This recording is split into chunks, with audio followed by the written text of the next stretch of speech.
Tonight's panelists share a background at CalArts, from which they both graduated, and experiences writing and otherwise working on The Marvelous Misadventures of Flapjack.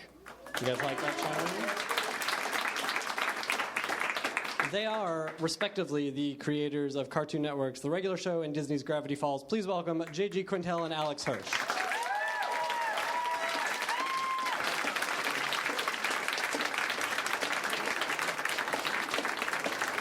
Hi, guys. Hello. Will you introduce yourselves on the microphone so the podcast listeners know what you sound like? My name is J.G. Quintel. I'm Alex Hirsch. I'm an enormous fan of both of your programs.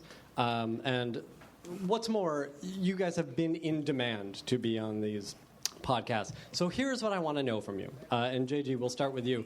Why do people love your show so much? Because it's just a regular show. Yes! I save the good ones for work.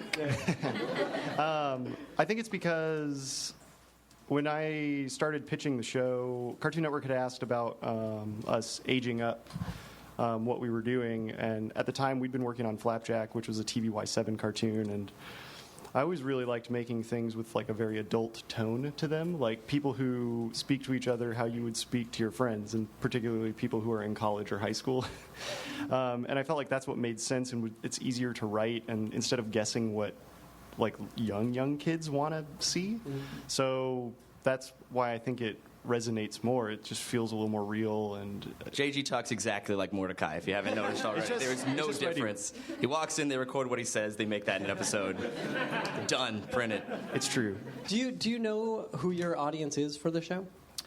Well, they don't really keep track beyond people over 14 years of age, and our biggest demographic is like 6 to 11-year-old boys. But I've seen stuff online, like kids walking out on their parents watching it, and I don't know. I'm pretty pumped about that. Yeah, that's really neat.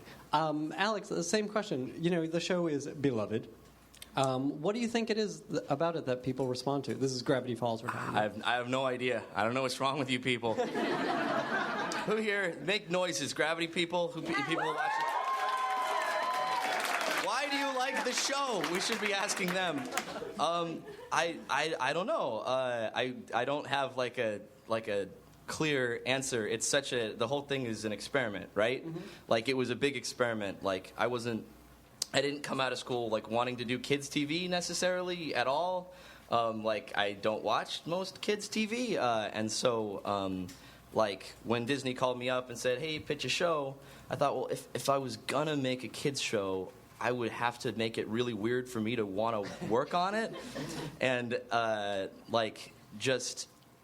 tried to fill it with weird and personal and specific things.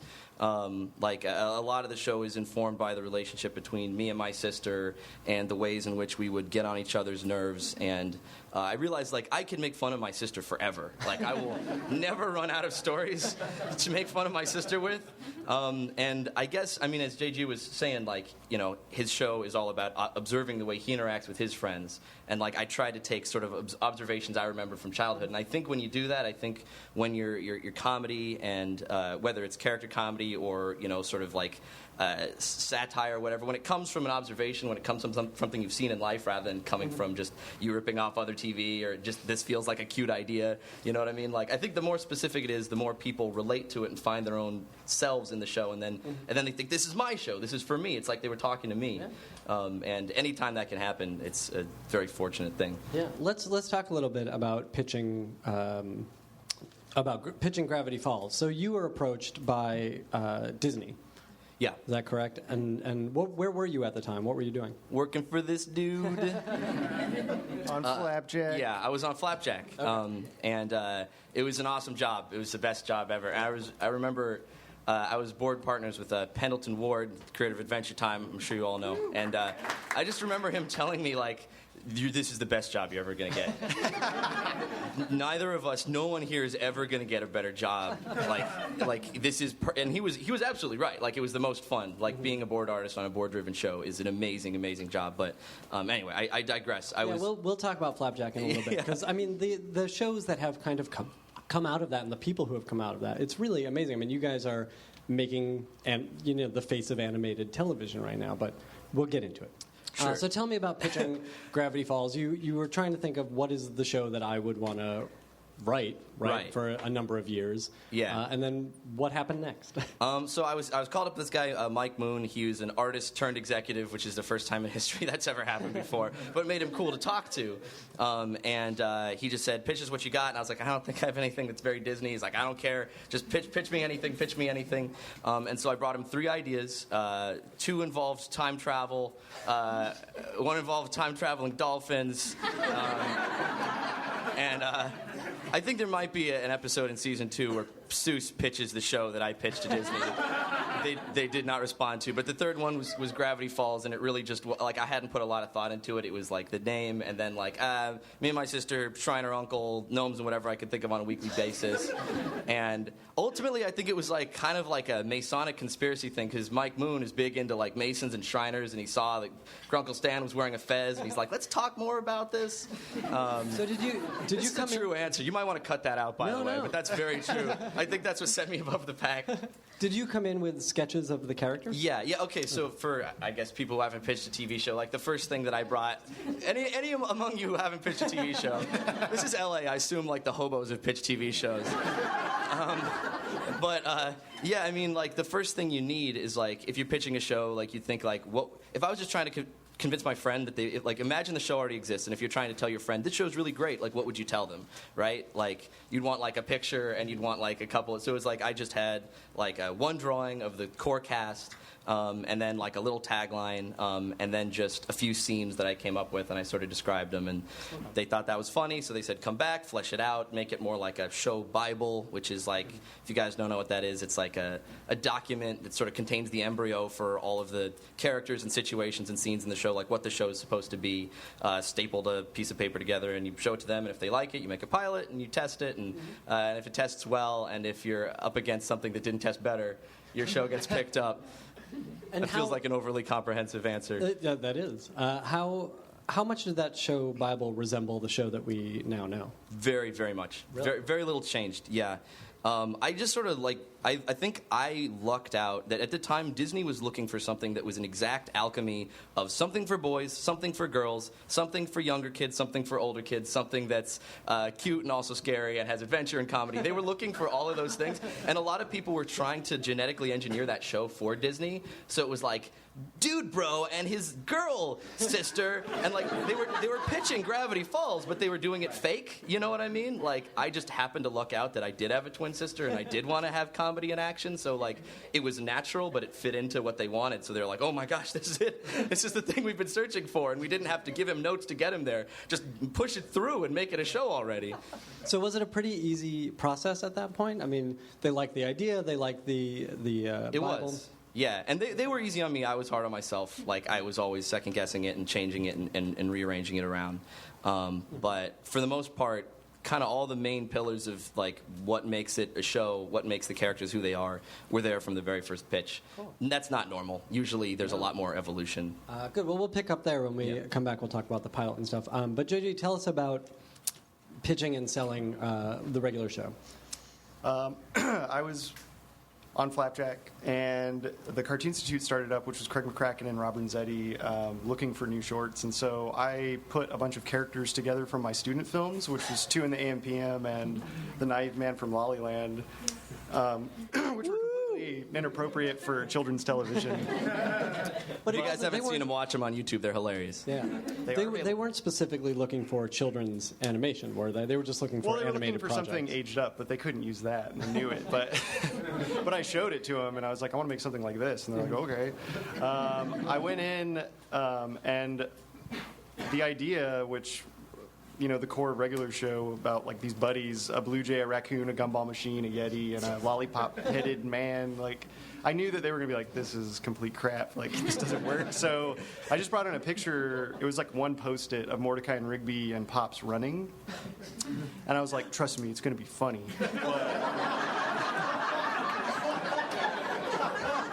But I was like, just let me board it, because otherwise it's going to sound crazy. And they're like, all right. And then I boarded the whole thing, And then I thought I was just going to show it to them, but all the executives came and watched that first pitch, and they were like, let's make it. And so then it just...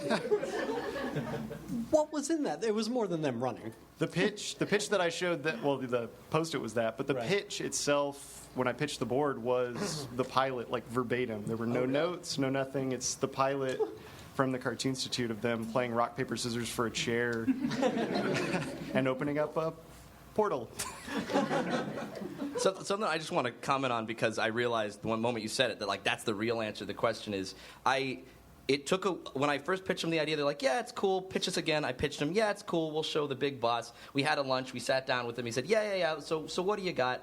And it wasn't until I pitched boards. And I had to do it. I didn't have a scheduled pitch. I boarded out a scene. I stayed up all night and I boarded out a scene just off the top of my head, just chasing the sun as it was coming up. I just got to come up with jokes. And I went to this dinner with the executives, and even though it wasn't supposed to be a pitch, I just moved my fish across the table. I just put the pages down. I'm going to pitch you now. I'm going to do a pitch. Kids, I'm Grunkle Stan. I just started doing this. And people were sort of looking over their food at us and stuff, but it made them laugh. I did it. That was the trick. The moment you can make people in charge of entertainment laugh, they realize they can make money off of you. Showing them pretty much. Showing them the board and pitching, really, that's the best way for them to see the voice of the show, and they get it. They're watching it play in front of them. So if they like it, then that's your best chance. But as much as, regular show is a very funny show, but it doesn't have these kind of huge set pieces and things like that. I mean, as much as they were playing and opened a portal, there's not a lot of action, I guess we could say. So, what was the response to this pitch? How did you get across who these characters are and what their dynamic is and what their world is? I mean, there's a lot to put in there and still say, and it's really funny. Well, a lot of it, I think people, when they're initially trying to put together a pitch, they run into these pitfalls, making a story that's way too complicated. And it's this is an 11-minute cartoon. And in this case, it's a 7-minute cartoon. So it's you get one thing. They're playing rock, paper, scissors over a chair. And then what you fill the time with are the character moments where you're showing who these people are based on their actions.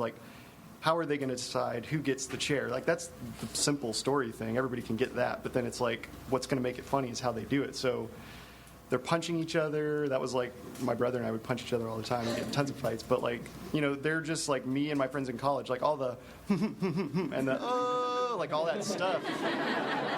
It's just stuff that we did, so it felt natural to just put it in. And then when they're watching it pitch, they're like, nobody fucking talks like that. Oh my God, it's hilarious. And then, it ends up going in. So, Tell me, go ahead. Speaking of nobody fucking talking like that, can we swear at this thing? Because I've been holding back this entire time. Is it okay with you guys? I've been... It's encouraged. Oh, okay, fantastic. I apologize to the children in the audience if your parents are swears, because swearing is awesome. No, cut that part. There are no Disney representatives here, right? So these characters, JG, are, based on your friends, based on you and your siblings. But talk about distilling them a little bit to be the characters that we know now from the show. I remember one of the big challenges was, at first I had Mordecai and I had Benson and I had Pops from those shorts. And there was something that didn't work about that combination because there was nothing to really fight back against. If Benson and Mordecai had been friends, it's well, they're just going to do everything they want. There's going to be nothing to stop them. So Benson in that short yells a lot, and I was the boss needs to yell, and he's the machine, he's all this, so he became the boss. And then I needed a friend for Mordecai, and that became Rigby, which originated from just a Post-it note with a raccoon hula hooping. But I put them together, and originally they were almost exactly the same, and that was a big note from the network was well, what's the difference between the two of them? I'm well, they're different. I mean, one's really tall and one's really short. But then I kind of figured out, Mordecai's the more responsible one. He went into that realm, and then Rigby went more into the kind of jerk realm, willing to push to do anything and definitely shirking the chores. And they both had that in them, but then even they could, have conflict between the two of them when they're trying to do things. Pops remained the same always. Always slightly mental. And then Skips was the guy who was going to like really know how to do things, because they're never really going to know how to do stuff. So they need someone to go and ask for help. And that felt like the good core cast, at least. Yeah, and in assembling those characters, did stories start to present themselves to you? Yes. I mean, I knew Mordecai and Rigby were going to be the main characters the whole time, so it was just a matter of what are they going to do today, and it would usually start with not doing what you're supposed to do, which was me growing up always. And then what did you do instead of that, and then how do you get in trouble once you get caught that you didn't do what you were supposed to do, and fixing the problem that you caused over here. And That's the Joseph Campbell story wheel right there, what he just described. That's the storytelling structure. Stick around for Harmontown after this. Alex, the same question. You know, you started off with these siblings who are modeled after you and your sister, but talk about distilling them, making them into distinct characters for television. Yeah, Mabel was really easy because, like I said, like I observed my sister, and so she does all these ridiculous things all the time. And particularly when we were younger, like she had a way of acting when we were like 10 to maybe 13 that I knew wasn't normal. And I knew it was funny. Like, she came to school one day. I think we were like in, I don't know, like 5th grade or something. And she had do you guys remember troll dolls? She had a troll doll sweater, and it had like actual hair like on the hair part, and it would like shed hair, and it had like a jewel in the belly button. And like, you know, I was 10, but I was just like, this is really weird.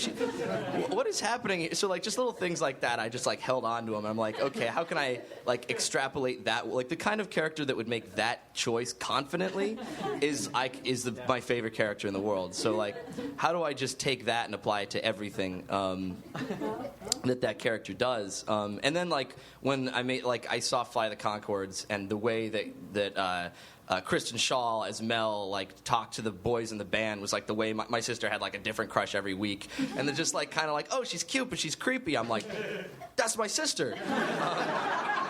So I knew. I'm sorry, Elle, if you're listening to this. I'm sorry.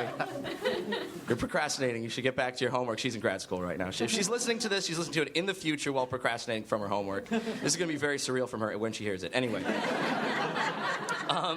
So like once I had like Mabel figured out, Dipper was a lot harder because he had to be the straight man, and like I mean I'm sure you've experienced this with like Mordecai, like even though he's like, you know, he likes to screw around, he's also kind of the straight man to Rigby's antics, and those characters can be sort of hard to write sometimes because if you write them wrong, they turn boring really, really quick. Well, it's really clear to see like when you want him to do something like that you think is going to be really funny, but you're like, nah, Mordecai can't do that. It's got to be Rigby. He's got to be the one to, you know. Right. If they're supposed to be really stupid, you give it to the stupid character. If they're supposed to be jealous, you give it to the jealous character. And then you're like, what is this character? So, I mean, Dipper was a lot harder. I decided, like, because I, as a kid, was also kind of nuts in my own way. But, like, I realized 2 characters who are just nuts completely all the time. There's no contrast there. So I had to kind of push Dipper into more of these sort of straight man, logic. Like, when I was a kid, I was really into, like, the X-Files and UFOs and stuff. So I was like, how can I, like, kind of have him be the guy who sees the world through that lens. And then the more you can get your characters to be different from each other, like the more you can have them like each other but be very separate. Like it's sort of trying to come up with like, oh, like crayons in a crayon box. Like each color needs to be separate, you know what I mean? Like for it to look like an interesting lineup of characters, and then they all contrast and mix with each other. But if you've got like a character that's like orange and then a character that's sort of like dark orange, you're like, I'll just use the orange one. Like what do I do with this? Like if you've got 2 characters who are just like totally silly all the time, there's no contrast, it's boring, you can't mix them around, you can't play with them. If all the characters are the same, they're going to be like, hey, do you want to go to the store? Yes. Who's going to stop us? Not me, let's go. We went to the store, credits. Everything will go as planned. Right. So yeah, you're just trying to like come up with like generate characters for like crystallize them for maximum like conflict and like how can they bump into each other. And then just like the uncle, the great Uncle Stan character was sort of like, because it's a kid's show, I wanted to have a character that could just be an unrepentant asshole constantly, like break rules and do all the things that you're not supposed to do on a kid's show. I also I thought like there's a funny tension about like the idea of a character who shouldn't look after kids looking after kids. Like, that's just really funny to me. Like, somebody who's like an old bachelor who's like out in the middle of the woods doing like semi-illegal things constantly, looking after cute, shiny Disney protagonists for a summer. Like, that seemed like it would provide sort of maximum contrast. But I screwed up, though. I made a mistake. I made a fatal flaw making this show, which becomes more apparent the more stories I have to write, which is I should have had more characters. I should have had more characters. Like, this is a thing. Well, this was something I wanted to talk about, Yeah. is this world building that both of you have done. Because you have, expanded the world and the characters and all of this. Is this a necessity of storytelling? Have you found yourself backed into a corner and needed more world? Or, does it come naturally? Does it naturally evolve out of the world you've already created? Yeah, I mean, I think it naturally generates from the nucleus you've created. But sometimes you find out I wish I had this nucleus. Like, for me personally, this is a 20-minute show. It's a half-hour of television, and you can't. Those aren't a thing. Like, kids network half-hour animated comedies that aren't anime or action don't exist. And so when I pitched it, I sort of pitched it with the more 11-minute model of Flapjack was 3 characters, Gravity Falls is 3 characters, Dipper Mabel, Grunkle Stan, and throw in my buddy Jesus from college for good measure. You got a show. And I didn't realize if you watch half-hour animated sitcoms, Arrested Development or Parks and Rec or Seinfeld or whatever, they've got at least 5, usually 7 important core characters, and that way you can have A, B, C, D stories intertwining with each other, and it fills the space better, and they can all interact with each other. And I discovered pretty quick, oh shoot, only 3 characters, and one of the characters can't see the magic. How can I make this work? I honestly wish I had another coworker at the shack, or a cousin, or somebody else who had some diametrically opposed wants that was closer. You know what I mean? You always want a reason for them to be next to each other, they work together or they go to school together. Just make an episode. I just need to bring. Well, we're doing that, and season 2 does do that. But again, it's hard to do without it feeling false. You know what I mean? You don't want it to just be I'm the new cool guy, and everyone's I don't believe you, coolo. You could do what we did. We had a whole half-hour special, which you do in half hours are insane, man. They're really It's very hard. difficult. Never do that, by the way. But we brought in Thomas, and it's really funny to see the reaction online of people. They're really come on, where's Thomas? And it's and I never get to explain it because in the show you just play it, but it's he's an intern. Nobody talks to the interns.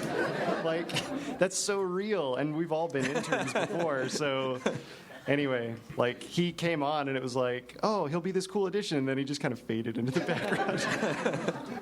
Well, were you faced with too many characters? I mean, you've also expanded the world in a lot of ways. Well, when we have characters that end up starting to come back, it usually came from there'd be a villain of some sort in an episode, and if they were really funny to us, we'd slowly try to bring them back. Yeah, how can they be in the and core? Find another episode, and also you just they show up in the background as a background character every once in a while, and you're oh yeah, what about him? We should do something about him. And so, I mean, we in regular show have gotten away with killing a lot of characters. You can do that? Old Man McGucket dies in season 2, everybody.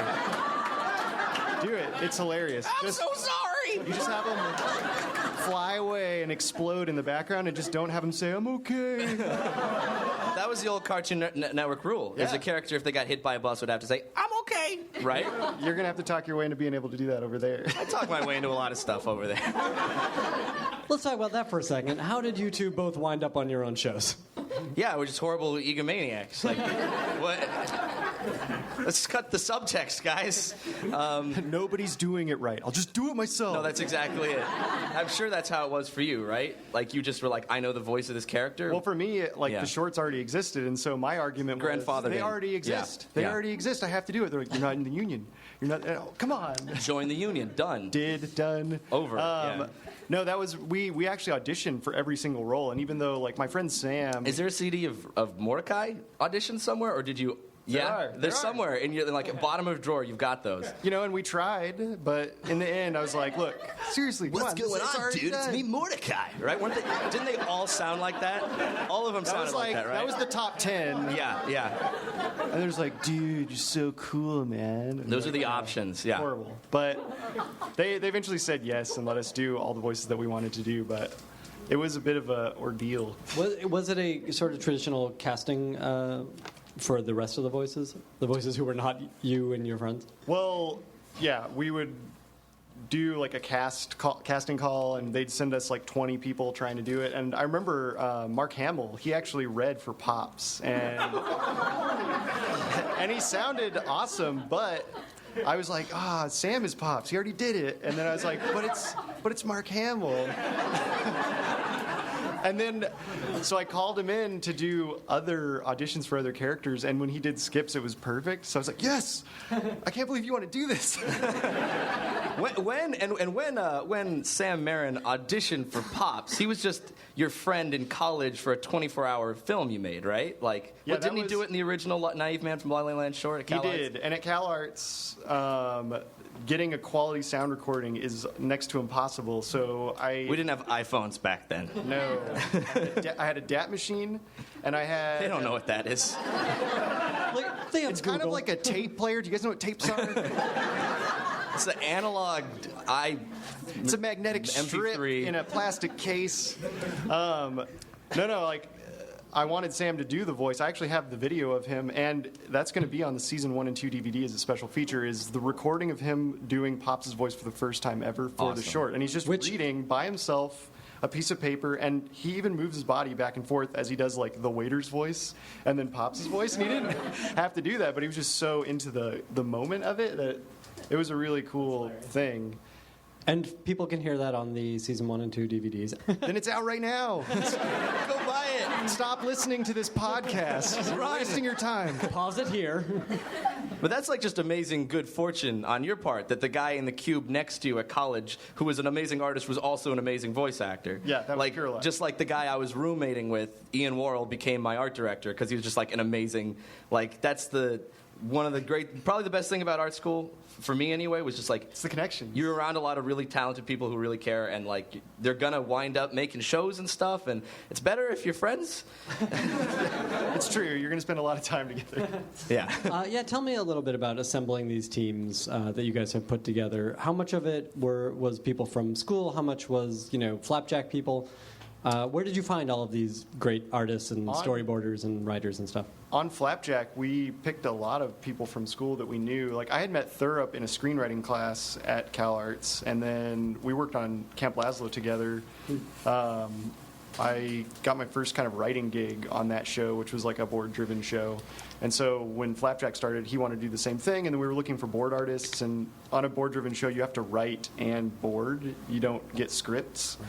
So Alex was somebody from school that was a couple years below us, and I remember we called him up, and we called Penn Ward, Sean Sellis, like a bunch of guys that like all work on pretty much after Flapjack ended, or as it was ending, Adventure Time kind of took half of the guys, and regular show took the other half, and we just like... And then I had to find other people, because you guys took everybody. I literally called up friends at like DreamWorks and Pixar, and was just like, I'm stealing you guys. Because JG and Ben have gotten everybody else that I know already. But yeah, between us, we took Flapjack, took every piece of that buffalo. Yeah, and it still wasn't enough. I mean, the first season of regular show, we were down like horribly. We only had maybe half of the necessary crew to write it, so we were writing a lot of the episodes ourselves as well. And then I put together a writing test to try to find people, because it is really hard to find people who can write and draw. And actually, like comic people, they're some of the best people because they do that all the time in their own work. And you just have to find somebody that has a similar tone. And it got a little bit easier once the show had been airing, because some people already watched the show, so they got it. But finding people from scratch, you get some bizarre stuff. When you hired them all. No, we don't. Regular show is a board-driven show? Yes. Okay. Gravity Falls is not necessarily. Right, not at all. Tell me how an episode comes together, please. If only I knew, my life would be so much easier.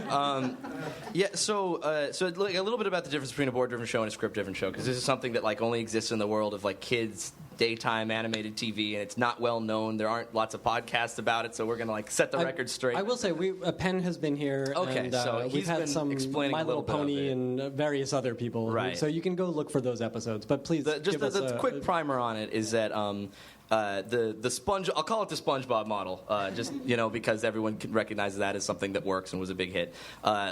Basically, writers write an outline. It's a page or 2 or 3 of the main beats of the story. They give it to a storyboard artist, and the storyboard artist or artists, if there's a team, write and draw the entire thing. So they are essentially, they're the writers. Even though they're called board artists, they're the writers. They're also sort of like the directors, because the director is going to be, directing the voice actors and timing it and stuff, but choosing all the shots and deciding, all the things that you think of a director doing. A lot of those are done by the board artist. So each board artist is like a little mini filmmaker on a board-driven show, and that's a huge amount of faith and trust put in each individual board artist. They are making your show.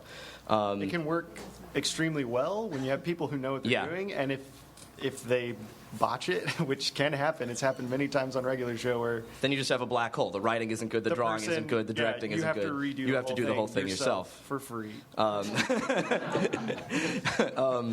that works. And it's really, I've seen the process work really great, as it did on Flapjack, as it does on regular show, on Adventure Time. But it's a lot harder to do that process for half hours, because at least in my experience, when you're boarding and you're doing a board-driven show, a lot of these guys and ladies. They're really good at gags and dialogue and action, but the longer it gets, just the harder it is to keep track of all the story pieces. And stories want to be boring. Their natural state is to be boring. And the worst thing you can do as an entertainer is bore your audience. And the longer your story is, the more it wants to get boring. The boring gravity is threatening to pull it down. And the way you can stop it from being boring is with a functional structure, a structure that gives you something to gives you questions at the beginning of the episode and setups that get paid off and has a twist that happens in the middle. And there's so much structure necessary with a half hour that I did not have any faith that myself or even some of the best people I knew could do a half hour, could do 20 half-hour season based on the board-driven process. So it had to be scripts. I pitched it as a script-driven show from the get-go. Disney said, we've never done one of those. I said, I'm only doing it as a script-driven show. I do not have faith that this can be done as a board-driven show. They said, all right, get to it. And so it's essentially the same model as a show like The Simpsons, except they've got 20 writers and we have 4. But we still have the same deadlines. But yeah, so you write an outline and then you hand a draft off to it. You beat out the story in the room. Beating a story, that's the thing, people don't know what that means. Yeah, we beat off in the room a story. Cut that part. We beat a story out of each other using our words. You can't make it sound. There's no way to come back from that. We should address actually what that means. Breaking a story is the actual. That also is a confusing term. Because we do get asked that quite a bit. So you guys want to explain breaking a story? It's I don't know about your process, but for us, when we're writing, we play these short games where we throw fake titles into a hat, just titles that we think sound cool for real episodes. And then we spend 2 minutes, everybody in that room, writing as much as you physically can to get a full episode out. As simple as possible, of course. And then we read them all out loud at the end of it. Doing that for an hour, you get 125 ideas. And then you read them all, and if there's any of them that everybody laughs at that are worth following through that aren't a huge shit joke. Which is half of them, probably, right? Yeah. Half of them are garbage. Then we move forward to writing out a springboard, which is a half a page, 3-act structure, just as simple as possible. What is the goal? What do they do to try to attain the goal? How do they get the goal? And it's so funny how hard it is for people to do that. It sounds so simple, but it's they always want to deviate or do something that has nothing to do with the goal or change the goal in the middle, and you're no, the goal doesn't change. You set it, and then you pay it off at the end. That's it. And at the end of that, once you finally have it set, then you go to an outline, which is 3 pages of just more detailed. It's essentially the same thing. It's just blown out. And the board artists haven't been involved at all at this stage yet. There's no board artist involvement, but there's also no dialogue in this. Maybe a few suggestions of dialogue, but for the most part, it's still just this is where they are, here's who's in the scene, and here's what kind of story point you're going to get across. And at what point does Network become involved? Do you guys run stuff by them? We'll give them that, and then they'll approve it, and then we'll give that to the board artists, and if they have notes, we'll let them know their concerns, and then they'll have about a week with 2 people to draw and write the whole thing, which is about 200 to 400 drawings. They'll pitch it, and then we'll give notes, and they have to address those in another week, and then they'll clean it up for a couple weeks, and then they move on to another one. And there's always, like, every week there's another one going out. So it's like every week, new story, handed out. And the process is, like, just constantly rolling, and you can't stop the machine once it's started. So as a guy, JG is like he's like Mordecai, but as a boss, he's more like the gumball guy, basically. Just picture that. No, There's no yelling. Just silent hatred. Just give it to me. And then on Gravity Falls, you guys are breaking the story, the 4 of you together. I mean, the writers' room together. Yeah, usually the sort of inspiration stage, like JG talked about, there's any number of just like games or just like you're trying to find a seed of something that you're so excited by that you'll be willing to go through 5 drafts and 10 months of retakes and animation and voice. Like, do we love this? Is that first question? Is there something in here that we really think is going to work? And once there's an area that we all agree on, it's just basically. When you're doing a half-hour show, breaking the story. The phrase "breaking," when I first heard that before I was a writer, I was like, "Oh, doesn't that mean ruining something?" Like, isn't that It's like breaking a horse. Where that term comes from is act breaks. So it's Act 1, Act 2, Act 3, and there's 2 commercial breaks in the middle of a half-hour show. So those are the act breaks. So breaking a story means breaking it into acts. If you're doing like an 11-minute, it still has a 3-act structure. It just doesn't have actual physical breaks in the middle of it. There's no like intermissions or little cuts in the middle. But so like we're just trying to figure out, like, just like JG said, like, what do the characters want? And for Gravity Falls, there's a particular thing we need, which is like there needs to be a character issue between the characters, and there needs to be some magical element, and the character issue needs to be explored or resolved or challenged through the magical element in a way that seems like interesting and cool and funny and not totally random and stupid. And we've done ones that are totally random and stupid. Like, we don't always pull it off, but it's like we're trying to find that marriage between, like, in what way can the animated action be like a visual metaphor for the internal struggle of the characters? And once we've cracked that, then it's just, okay, what are the funniest situations we can get out of it? How can it change from Act 1 to Act 2? What ratchets up the tension? How can we pay off things? How can we set them up invisibly so you don't notice they're being set up? Sometimes we fail at that. Sometimes it's really obvious when it's a setup.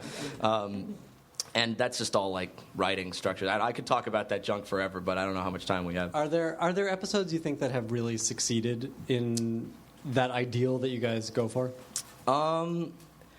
There's an episode that I don't think is perfect, but I think I was so happy with the structure when we cracked it. It's the, for ones of you who've seen the time travel one where Mabel gets her pig. This is something that I wanted to put in the show. I like the idea, and I pitched this to the executives early on. I was like, this is a show that changes. Like, when characters... Like, if the characters are in a relationship, they're in the relationship in the next episode. If they break up, they're broken up in the next episode. If they get a pet, they've still got the pet. You know what I mean? Like, it makes writing harder, but it also makes you believe the stakes more because, like, we subconsciously put this little thing in the first episode where the main character does the whole episode with one hat, and then he loses his hat, and he needs to get a new hat, and he puts on a new hat, and now he's got that new hat for the rest of the series. And that was literally just my little way of trying to say when something changes, it can change forever. And so believe the stakes. But anyway, on to the structure of this episode. We had a story where I wanted to do an episode that put Dipper and Mabel against each other, that put them, like, what are the things they want most in the world, and what's a situation that can have it so that only one of them can have the thing they want. So it's like, the structure of that episode was... Dipper is going to the fair with the girl he's got a crush on, Wendy. He accidentally beans her in the eye with a baseball, and it's like the worst mistake of his life, and he would do anything to undo that moment. And everybody can relate to something where the moment you said the wrong thing, you're like, oh my God, I would do anything to go back to 5 minutes and erase that. I was like, okay, that's a want where I believe Dipper would move heaven and earth to do this. And then Mabel she found a pet pig that was cute. She found a pet pig that was cute, and it was the cutest thing in the world, and she just got really lucky. She won it at the fair, and now she owns a pig. And we had to come up with some sort of time anomaly math that would make it so that for one of them to have one thing, the other character couldn't have the other. And they both had the time machine, and they both had to decide, do I give up mine for you? Do I keep mine and say, forget what you want. It was so great when we were able to come up with like a way to break that into 3 good acts where the characters started out as friends and they were really helping each other, and then suddenly this diametric opposite pulled them apart. And it was like time travel was used not just for paradoxes or whatever, it was used to give them that choice. Like, it was just a device to create that choice for the characters. And I feel like the best episodes use magic as a device to bring the characters closer to each other and to their choices. I feel like less successful episodes, they have a problem, magic nonsense happens, and then they resolve the problem, and it has nothing to do with that problem. Finding that marriage is what makes it like a coherent story, and that's 90% of what we're doing in the writer's room, is just trying to find a structure as clear as that. That's great. JG, the same question. Is there an episode or two that kind of speaks to the ideal for you of what the regular show can and should be? Ours has very similar structure as far as like it's a very mundane start, and then they go about trying to get it once they have their goal, and then there's a magical element that happens based on their choices, and then whether or not they kind of get it. And one, since you did a time travel one, I'll do one. There's one where Mordecai, it's called Bad Kiss, and it was an episode that we'd been, because regular show isn't actually like, we're not doing a serial thing. Ours is standalone episodes because it's 11s and that's what the network wanted. But we're still subtly putting things in there that do push the characters forward permanently so that they're not always resetting to 0, which can be frustrating because it's like the most successful stories, you do see a character make a permanent change. But with this one, it was like he made a move finally and he went to kiss Margaret and she said his breath was bad, and so he wanted to take that back because he felt These episodes sound very similar. And then, when did yours air? The fans will know this information. So then Rigby helps him out with the time machine, and they go through this big ordeal to try to... Is there a pig involved? Yes, no. He just tries to cure his bad breath, and in the end, he can't make it work. And what he ends up getting to do is make a second choice as to whether or not he's going to go through with this kiss. And he dodges the kiss so he doesn't have that horrible moment. But he also misses the kiss, and it's like a permanent thing. I think time travel episodes are really tricky. It's the same way that like It Was All a Dream episodes are like huge cop-outs. It's you like spend a lot of time investing in a reality that gets unreality. It's undone, yeah. And it's such a cheat. So you always want to make sure that, you're still having them make their choice and see whether or not it works. The same thing with having characters' problems solved by something that isn't them. That's like incredibly unsatisfying stories, to watch something just unfold because of something that happened that they had nothing to do with. Like, those are, to me, like the worst. So you're always trying to make sure that it's your characters solving their own problems, and whether it works or not, like, they tried for it, and it'll always be more compelling, even if they lose. Exactly. If it was their choice. Yeah. So that one was one that I thought worked really well. Yeah, makes sense. Let's get some questions from you guys. If you have questions, please start to line up right here. In the meantime, while these folks are doing that, tell me about influences for you guys. What is stuff, whether it was growing up or, once you started discovering things on your own, what is stuff that you really responded to? What do you think informs the material you're doing now? And JG, let's start with you. The Simpsons was a huge influence, like growing up. Like, I was a kid when it came on, and I never missed an episode, and like always quoted the lines. Like, I'm sure pretty much What season did. was it in? Do you remember when you were watching it? The beginning. Oh, was it? Yeah. I can remember it was like that first episode of Santa's Little Helper where they got him from the track, and it was just like, this is the best cartoon I've ever seen. I also watched a lot of Rocko's Modern Life, and then I was super pumped to get to work on Camp Lazlo because I was Joe Murray, and so I got to work with him a little bit, which was like really inspiring. And I watched a lot of British comedy, especially in college, because my roommate was British, and so he exposed me to all this like really like quirky sensibility that really like kind of seeped into my brain, and it kind of like fused together. What kind of stuff? Mighty Boosh was like one of my favorite things, which was a big influence on me. IT Crowd, League of Gentlemen, Little Britain. There's like a ton of hilarious stuff that they do.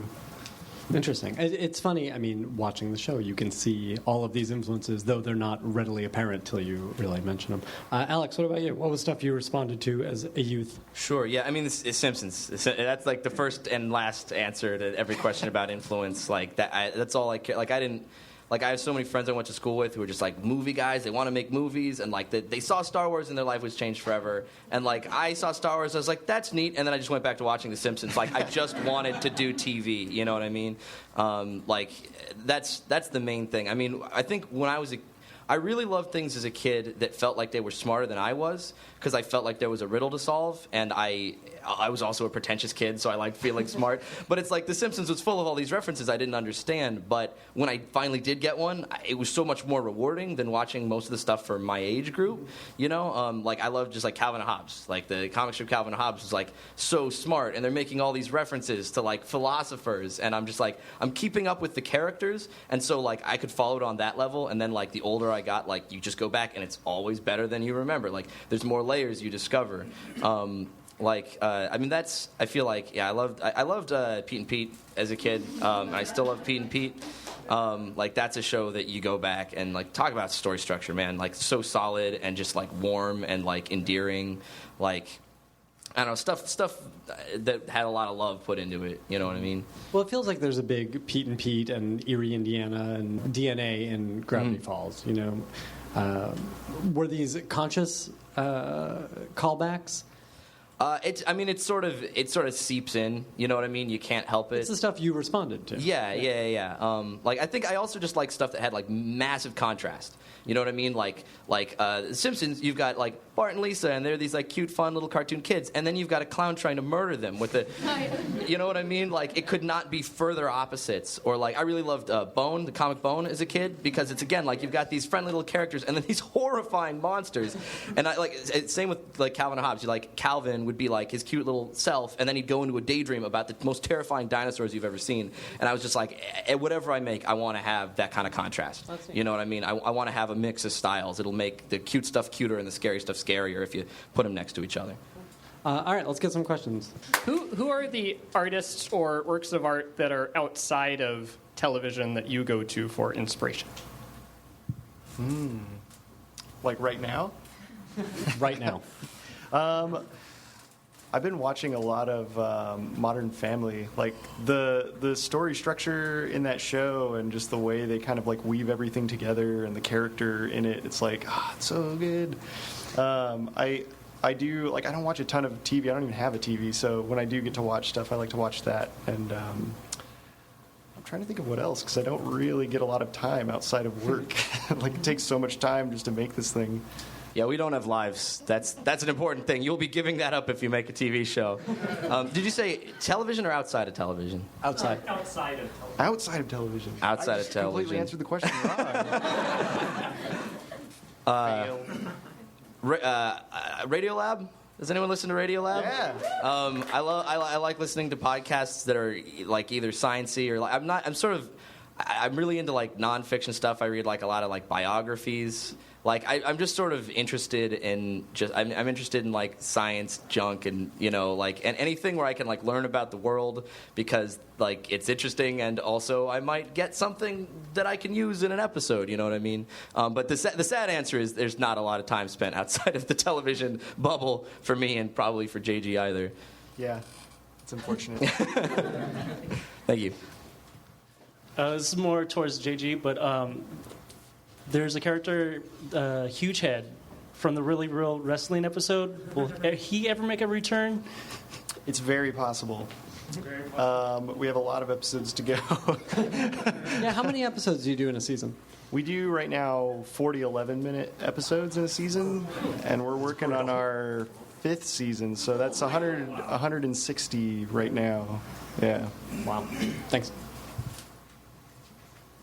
I was wondering if you guys worried at all about character arcs. I know, JG, you said that you don't really worry about that too much, but it does seem like lately you've been getting more into character development. And considering I don't know how the whole, when they renew the season works for you guys, but do you keep that in mind at all? Yes. Do you mean like a season arc or an arc within an episode or an arc over the course of a season? Kind of both, because just just if you keep in mind like the ending of the series or how the characters will develop over a period of time. Yes, loosely, because again, we're kind of like stuck with doing episodes that can be just standalone and can be reran anytime out of order, and it will still work as a story. But then it will be richer if it is watched in order. So we are keeping track of, like, there's some big arcs, like Mordecai and Margaret is one of our bigger arcs. And there's other things, like when you watch back through the first season, it's like Rigby was a real big jerk to Eileen, but now like they're total friends, and it's like slowly progressing. And we do try to keep track of that, and we have general ideas of where we want it to go, like depending on how many episodes they'll give us. So if they ever said this was the end, we'd probably start like cranking into like the really intense ones. But we try to like dole it out like an album so that hopefully people are watching in an order and can really enjoy it. And it feels like as much as, you know, you guys can embrace change in the world and the characters, it has to be so incremental, I would imagine. For us especially, I mean, yeah, it's hard to make any like major changes, because then all of a sudden it's like, if people are watching them out of order, some of it's not going to make sense. And I mean, we don't worry too much about that, but you know, what if you want to go back? You're like, once you make that change, it's over. You got to keep, like, now it's a new, like, different show, and you want to make sure you don't damage kind of what made it cool in the first place. Ours is a lot less incremental. Like we have an ending planned out. We have sort of got like it was originally conceived as like a 3-season arc. I'm not entirely sure how long it's going to be episode wise, but we know the end, we know the middle, we know the beginning, in terms of both the characters' relationships with each other and like the big mysteries of the series. This makes writing, this introduces a whole extra challenge on top of the weekly difficulty of making a story that works on its own. I sort of intentionally did something that would be really hard and maybe I couldn't pull off because I was curious. You know what I mean? I've never seen anybody try to do this in kids' TV, so I'm going to try, and either I'll screw it up or it'll work, but like either way, like I'll gain information, you know what I mean? Like, and I'll certainly challenge myself.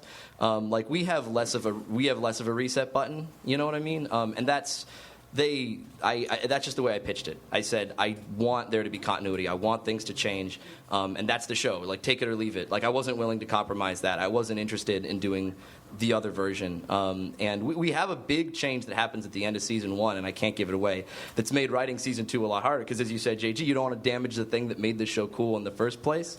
But we're kind of messing with stuff. We're kind of playing with it. Just because it's an exciting challenge, and we did plan it out, and for the most part, we have been following our plan. But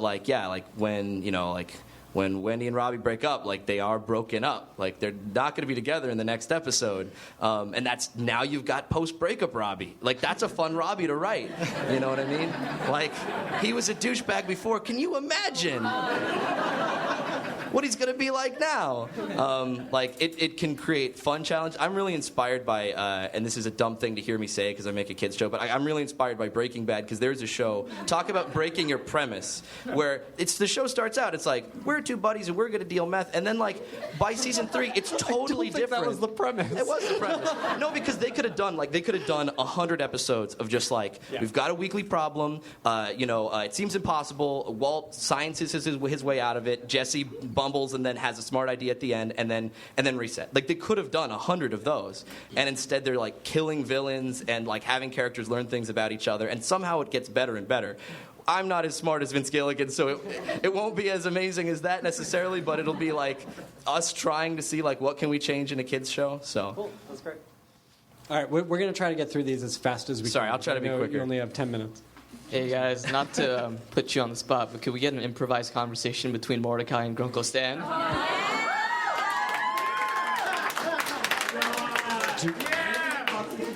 Do not feel obligated. Do not feel obligated. Why is there a giant blue jay in my living room?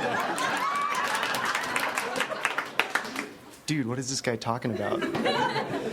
That blue jay is talking. How irregular. End scene.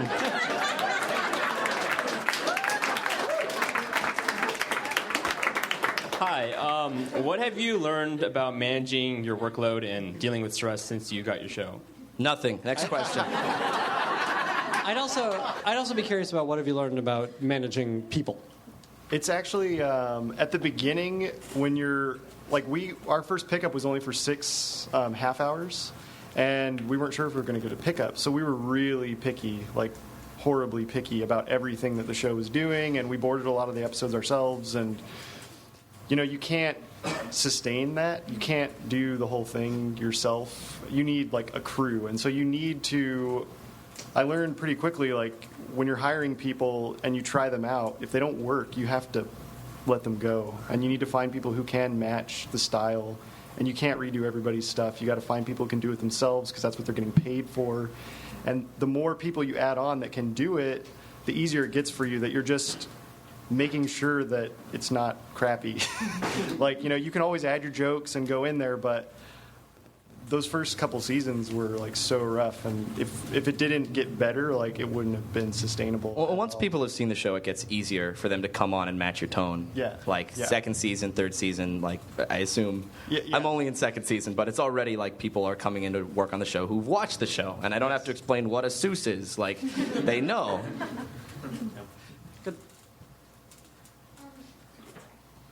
So both of your guys' shows are technically kid shows, but obviously they have a lot more like mature humor. Asterisks is at the word kids, yeah. Yeah, technically. So is it like a fun challenge to be like, oh, how am I going to tell this joke without really telling it? Or is it more frustrating, like, why am I not just on Adult Swim and can I say this stuff? For us, Those are your two options.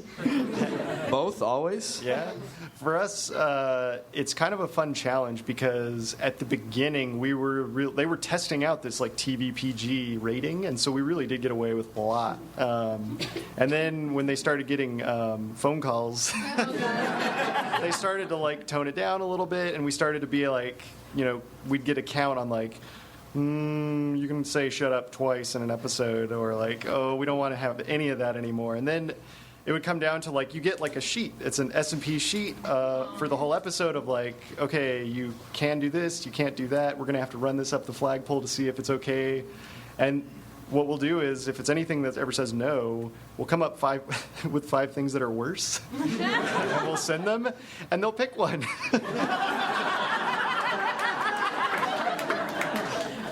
So that's the best. It's about making them feel included. Just overwhelm them with things that are inappropriate. Yeah, we have Disney is, you can, I'm sure, imagine the difficulty with trying to, coming from Cartoon Network, do this style of humor for the Disney Channel. I sort of, when I made my pilot for the show, I said, like, this show is going to be not like your other shows. Like, if you want to make the show, you have to expand your brand to include this. I just had to be very upfront, like, and it was sort of like, to make a Simpsons reference, when Lyle Lanley is trying to sell the monorail, he says, maybe you won't like this. Maybe it's more of a Shelbyville idea. And Joe Quimby's like, we will vote for it. Like, that's sort of, I was like, maybe Cartoon Network would like this better. They're like, no, we'll do it.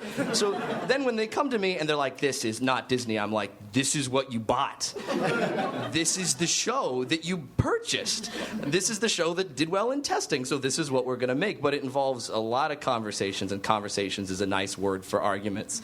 And you often have to just sort of refer to precedent, like, we've done this before, you know what I mean? But it's weird the things you will win and the things you'll lose, and sometimes it makes no sense. We had an episode where they have a...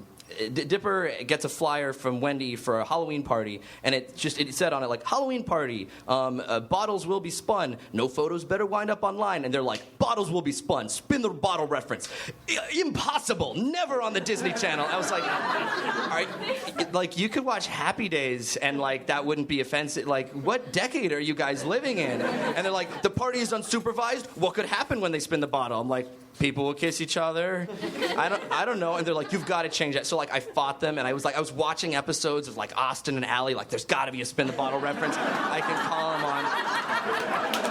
And like, finally, like, it was after like 5 emails. They were like, we're not budging. We budged before. This is the last straw. So I was like, okay, replace bottles will be spun with not S&P approved. I was just basically being a dick at that point. And they were like, our audience won't understand that reference. I'm like, yeah, but is it like against the rules? And they're like, not S&P approved, has been approved by S&P.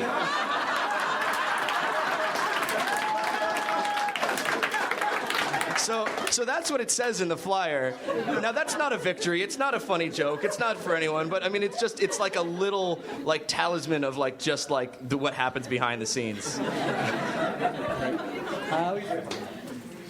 Do you guys have a particular pop culture reference or joke that you really, really wanted to get in the show but was just too dark or adult? Anything with pentagrams. We can't do pentagrams. We can't do... They fight us on Ouija boards, too. We're going to win that one, season 2.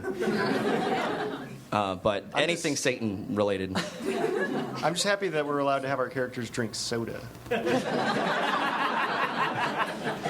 I would expand that to ask, are there stories that have gotten away? You know, is there one that's uncrackable, something you haven't been able to quite land yet, but you guys have been trying to get into the show?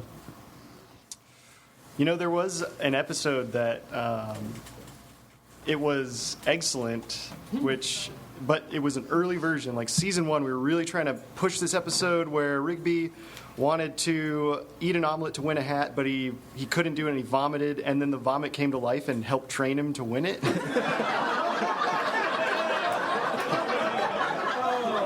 And like literally for like every season we'd be like, dude, excellent, we got it this time. So he still vomits the omelet, and they're like, no, they wouldn't let us do it, and they really thought it wasn't a good idea, and then finally like cracked it the other way where it was like, what if Rigby eats the omelet and he goes into a coma? And they're like, yes.